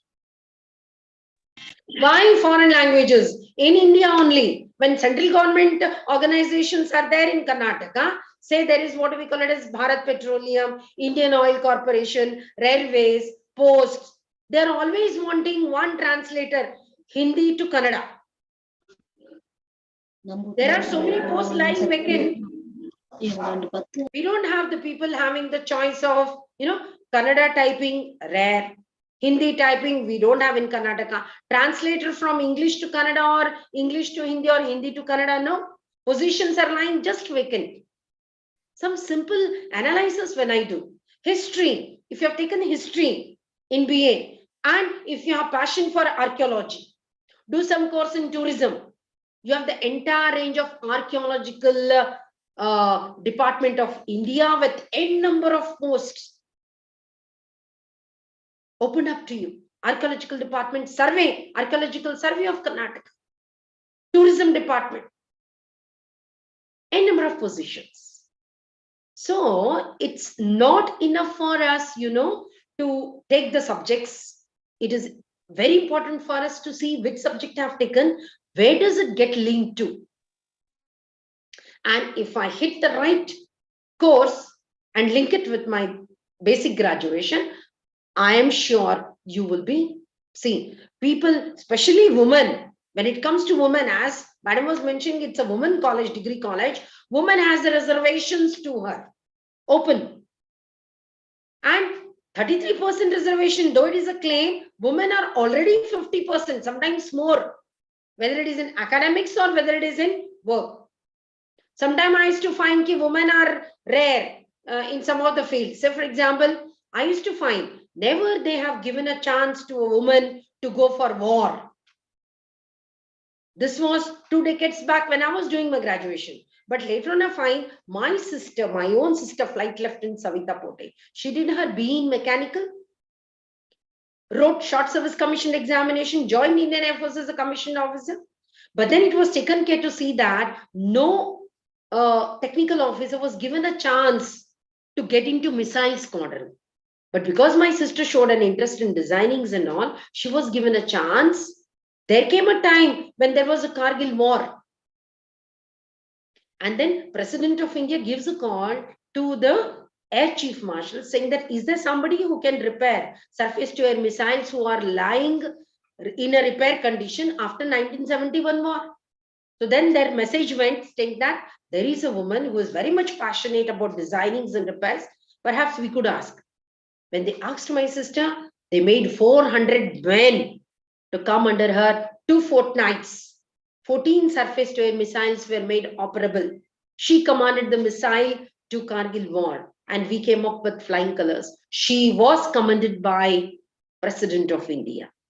So your graduation is mechanical, but your passion, your interest took her so deep into it that the moment she came out of Indian Air Force, not only she bagged the award of president, but once she came out, Larsen and Toubro, which is into aerospace designing and defense engineering, was waiting to grab her.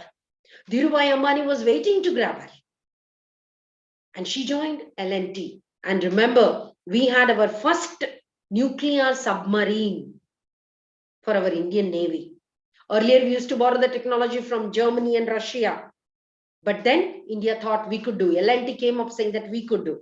And the first nuclear submarine, which came up in 2017, the chief designer was my sister. Recently, when Virat was handed over, surface to air missile was handed over to Indian Army, I shall share you some pics of my sister handing it over to Defense Minister. So ultimately, what I mean to say is, it is you who can soar high, provided you're passionate enough to update yourself and learn and be passionate of what you want to do. Be clear of what you want to do. That's very, very important. So we do have for women, not necessary that earlier Indian traditional way doesn't allow a woman to go out. If we go out, we are doing injustice to our children, our family. And Indian woman, what a mother can do to take my culture, to take my tradition, we have ethics, we have religious, and all these values are given to the next generation by a mother, by a woman in the family. So family has to be nurtured ethically by a woman. So it goes difficult for her to go out, render the service, and again take care of the home. So somewhere I feel when it comes to values, woman is not in a position to do justice. So if that's the case, in present context, so many online jobs, especially handicrafts, handlooms, catering, fashion designing, apparel designings, hospitality, agriculture, agro-based industries, dairy, beehive. You could be at home doing so many things and still add up to the income of my nation, GDP. You could be financially empowered. Woman can think of, there are so many places where she still has not gone into.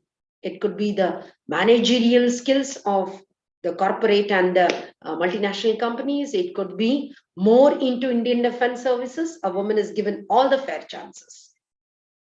It could be into drivings, because look at Bangalore Metro. I used to say, Indian woman will never be an engine driver. And my professor always used to say, yes, because if you look at railway engines, then the woman would go dark. She is more beauty conscious, something. So she will never get into of that kind. But today we find Metro totally run by women. Woman is a part of defense. Woman is a part of police. Woman is a part of politics. That amount of liberty, my family, my male counterparts like my husband or my father, my brothers have given. Woman has to really come up with all the possibilities and dominate the world of profession, career, and get into anything that you feel comfortable, provided your health, your family is your first concern. That's very important for a woman's happiness, for real woman empowerment. I find there are some related issues that I would like to say. A woman is supposed to be, an Indian is supposed to be full of patience, full of understanding, love, affection. And let me just tell you, that is why Indian women never fought for empowerment, because since those days they have given Matra Devo Bhava. They placed us equivalent to God. Not that woman had become an IAS officer, KS officer, she had become a politician. No, she was just performing the duty of a pure mother. An Indian woman is given all that securities. Don't think that society is barring you from. Society is giving you protection. It depends on your optimism, as I told you. But giving all the freedom, if woman sets up wrong examples, wrong instances, then society will again think of the security of a woman. I always keep telling, when freedom is given to you, something definitely would go wrong, because you got to accept that you may be empowered, you may be strong, you may be equal to men in all the aspects. But in some aspects, you got to accept that physically you are weak. Any injustice caused on you in the form of rape or sexual harassment or manual mishandling, it's okay. Somebody who has done the mistake may be hanged, may get capital punishment. But is it a justification or substitution for the unjust act that already has happened over a girl? So in that case, I feel women has to be very strong in their ethics, very strong in their values.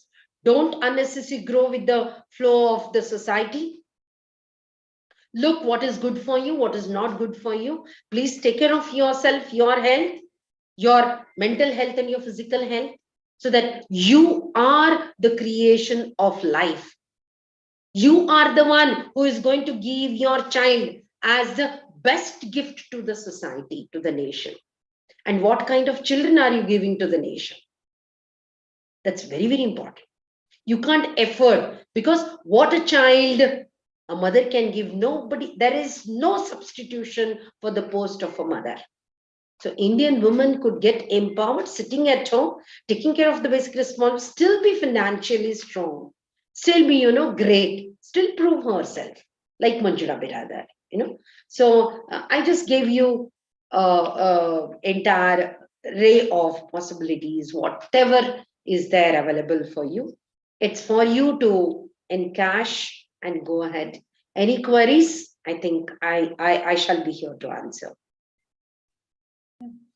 Thank you, madam. That was a wonderful session. Thank you. I think students have many questions to ask you. Yes. Question answer session.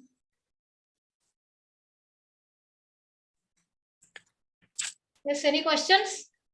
Yes, there are some questions in the chat box. I won't be taking much of the questions. I'll be taking 2 or 3, madam. Yes. Anusha, she has asked, madam, which is good, government job or private job? Very nice question, Anusha. Thanks for asking. Now, my way of rationalizing is people go to government job. When I ask the students, ಯಾಕೆ ಸರ್ಕಾರಿ ನೌಕರಿಗಳೇ ಬೇಕು ನಿಮ್ಗೆ? 75ರಿಂದ 78% ಸರ್ಕಾರಿ ನೌಕರಿಗಳಿಗೆ ನಾವು apply ಮಾಡ್ತಾ ಇರ್ತೀವಿ. ಅದು age ಮುಗಿದೋದ್ಮೇಲೆ then we start looking out for private opportunities. Especially with a graduate, they would love to go for government jobs. But let me just tell you, government job should not be joined if you belong to the category of gaining. ಕೆಲಸ ಮಾಡ್ರಿ ಬಿಡ್ರಿ ಪಗಾರ ಬರ್ತದ, retired ಆದ್ರೂ pension ಬರ್ತದ, ನಾವೇನಾದ್ರೂ ಗೊಟಕ್ ಅನ್ವಿದ್ರೆ ನಮ್ಮ ಮಕ್ಕಳಿಗೆ ಅನುಕಂಪದ ಆಧಾರದ ಮೇಲೆ ನೌಕರಿ ಬರ್ತದ. If that's only your vision for joining government job, please don't join, because government jobs give you the power, and that power is to an extent that you would be interacting with policy making decisions. The root public, what are they needing? What is the requirement? What scheme should float in? How should that get implemented? See, government jobs are totally services. A selfless service. If you get into government job, you got to be an interlink between government and public. You have the power, but the power should not be self-centered. The power should not be for your selfish gains. That is what is happening. So I believe, Anusha, getting into government sector, yes, security is one reason. Second thing is you have all the power to serve your nation, to serve your society. So government job is always better because I belong to that. But getting it is very tough. Please strive hard and get into it. But private job, I don't say it is not. All are equal. Only thing is in private job, uncertainty is there. You may be thrown out if you don't prove. You got to day-to-day update to the present market demands. In private sector, they put the responsibility on you to take the organization, to maintain, to reform, to rejuvenate. And if you prove, yes, otherwise you are out. So, ಎಷ್ಟು ಸಲ ಜನ ಹೇಳ್ತಾರೆ ಖಾಸಗಿ ನೌಕರಿ ಅಂದ್ರೆ ನೀರಿನ ಮ್ಯಾಲಿನ ಗುಳ್ಳಿದ್ದಂಗ್ರಿ madam ಅಂತ ಎನಿ ಟೈಮ್ ಡಬ್ ಅಂತದ ಅಂತ. So uncertainties are more and compared to government. But remember one thing, government jobs are better, but every government job now it is being thought of privatization because the government jobs would remain only as a corporate part. They would be only undertakings. You must have seen KEB, Karnataka Electricity organization. It was a government KEB. It was the central government or state government asset, but later on it has gone into privatization. Today it is KPTCL or thermal generation project of that kind. Earlier it was telephone, Indian Telephone Exchange, and you have seen the conversion, transformation to the BSNL. You have seen HESCOM coming up, BESCOM coming up, all are getting privatized. Skill, the department where I am, part of it, employment is totally government, but total entire skill is into corporation part. KSRTC, which was state state organization, has gone into corporation. So so many examples, and government sector also, with the amount of competition in the competitive examination, they are selecting the best. So there is a competition, the best. Everywhere you need to be the best. So whatever is your possibility and compatibility, I think you should go ahead with. Anusha, am I clear? Hope Anusha, it is clear. So any job you want to get into, you have to be skilled and productive. It may be government or it may be private. Okay, and there's one more question from Sudha MP. Agnipath is Agnipath for girls? How tough it will be? Yes, Agnipath is opened out to girls also. Only the first batch was only male, but since second batch, they have given open opportunity for girls also. There is a relaxation for girls as far as height and weight is concerned. I shall be circulating the details to you, sir. You could share it. And also, there is a concession for girls as far as physical fitness is concerned. So there are lesser duration of run. There is more time given to you, lesser counts of, practices of, could it be the, what do you call, sit-ups or push-ups or something of that kind. And woman is being given importance in all the forces. Woman is eligible and please make use of it. In fact, when she's asking about Agnipath, because it's for 10+2 and up to graduation, I would also tell you that women in NDA, earlier NDA was only for boys, but there also they have given chances for women candidates. NDA also is opened up. So no problem. Hope it is clear, Sudha MP. And one more question from Varsha. Madam, is there any particular age by which we should figure out life, or we have to go with the flow? Yeah, when it comes to you getting placed in sectors like private or entrepreneurship or state government, there is an age limit and you got to make up within that. So for example, in Karnataka, for general students, 35 years is the age limit. For students with SC/ST, 35 + 5, 40 years. People with OBC category, you have 3 years of relaxation for Karnataka government. Of course, there are some positions like teachers and professors, you have up to 45. That special concessions are there. Entrepreneurship, yes, you should be within 35. If you look into private sector, yes, with all the experience, you get opportunities even after 50 also, 60 also, because you're experienced. But core, when you start as an employment, I'm sure, again there, in fact, private sector, Karnataka government 35, private sector 30, 33.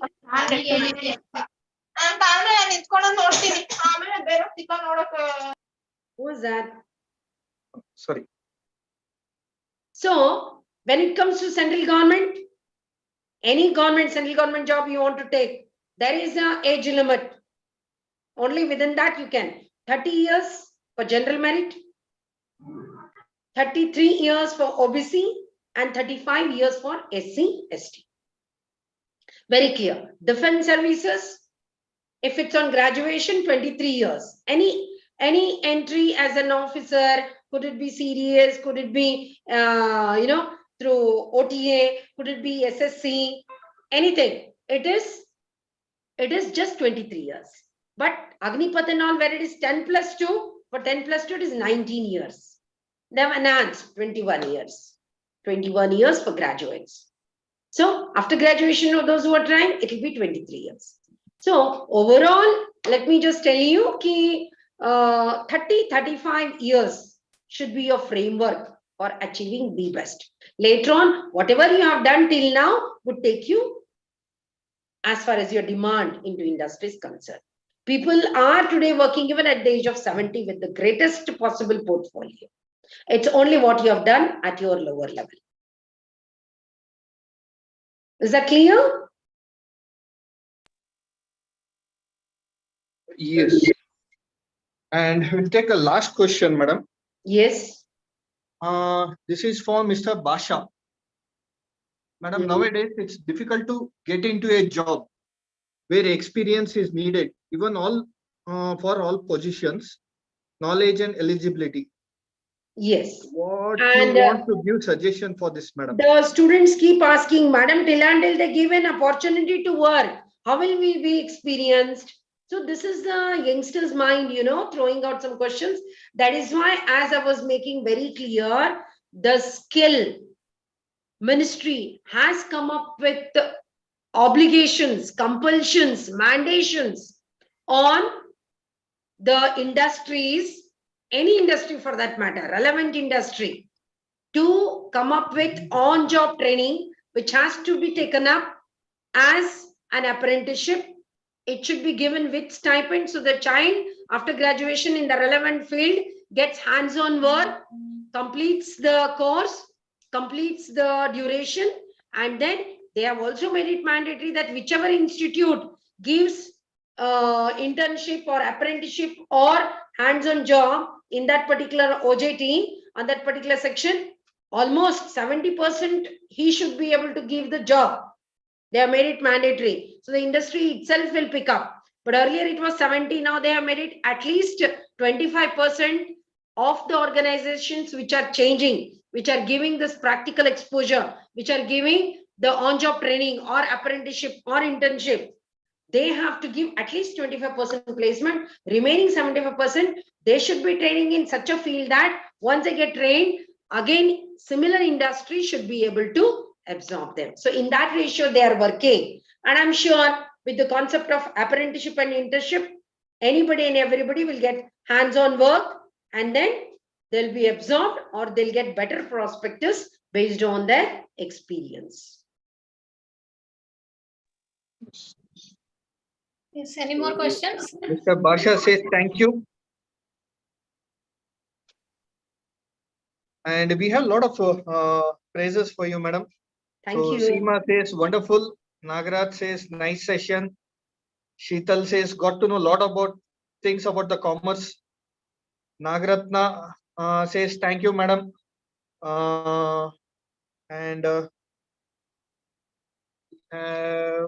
Okay. Nice motivational story, madam. Thank you and happy Shankranti. Yeah, thank you so much. Thanks a lot. Thank you everyone, and happy Sankramana to all of you. Thank you. And now I request Professor from MLA College to give the vote of thanks. No? Good evening, everyone. I deem it a great honor to propose the vote of thanks to Srimati Sadhana Pote.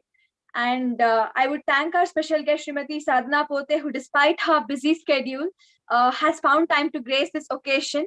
And she has told a lot of things about government exams, which we were unaware of.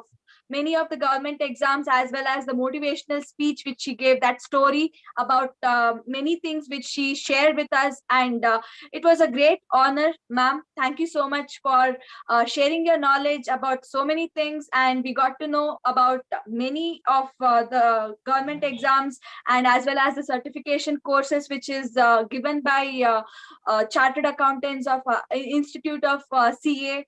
So yeah, then I would also extend my gratitude to Shiv Prasad KM for coordinating with the college in organizing this program. And I will also thank the Disciples team for coordinating this program and making it a successful one.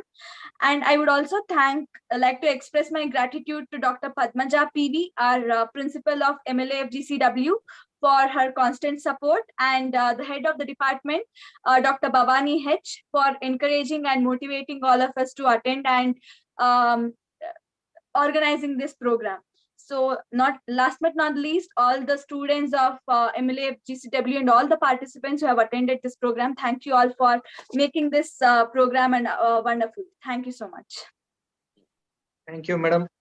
Thank So you. a Google form has been circulated in the chat box. Request all the participants to fill it up to get your e-certificates. So thank you all. Thank you, madam. Thanks for your time. I can see still now we are having more than 90 participants. It's been like more than 2 hours now.